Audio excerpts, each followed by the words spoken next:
श्रावण के महीने को भगवान शिव का प्रिय मास माना जाता है। यही कारण है कि इस महीने में महादेव की पूजा आराधना का विशेष महत्व होता है। भगवान शिव को प्रसन्न करने के लिए श्रद्धालु सामर्थ्य अनुसार व्रत, उपवास, पूजन, अभिषेक आदि करते हैं।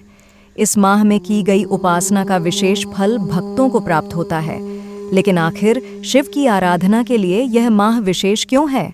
भगवान शिव को सावन का महीना इतना प्रिय क्यों है?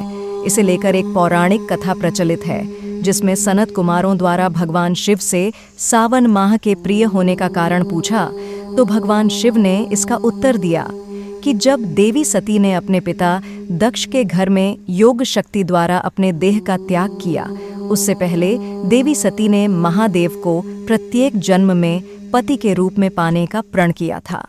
अपने दूसरे जन्म में देवी सती ने राजा हिमाचल और रानी मैना के घर में पार्वती के रूप में जन्म लिया और पार्वती के रूप में देवी ने अपनी युवावस्था में सावन के महीने में अन्न जल त्याग कर निराहार रहकर कठोर व्रत किया था।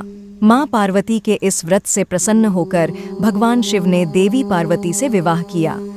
तभी से भगवान महादेव सावन का महीन अति प्रिय है। इसके अलावा सावन मास के लिए यह भी मान्यता है कि भगवान शिव सावन के महीने में धरती पर अवतरित होकर अपनी ससुराल गए थे और वहां उनका स्वागत अर्घ्य देकर जलाभिषेक कर किया गया था। अतः माना जाता है कि प्रत्येक वर्ष सावन माह में भगवान शिव अपनी ससुराल आते हैं।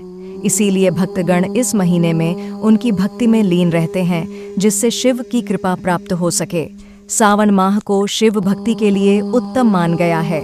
इसके अलावा एक और कथा भी प्रचलित है, जिसके अनुसार मरकंडू ऋषि के पुत्र मार्कंडेय द्वारा लंबी आयु प्राप्त करने के लिए सावन माह में ही घोर तप कर भगवान शिव को प्रसन्न कर उनकी कृपा प्राप्त की थी। इससे उन्हें ऐसी मंत्र शक्तियां प्राप्त हुईं जिसके आगे यमराज भी नतमस्तक हो गए।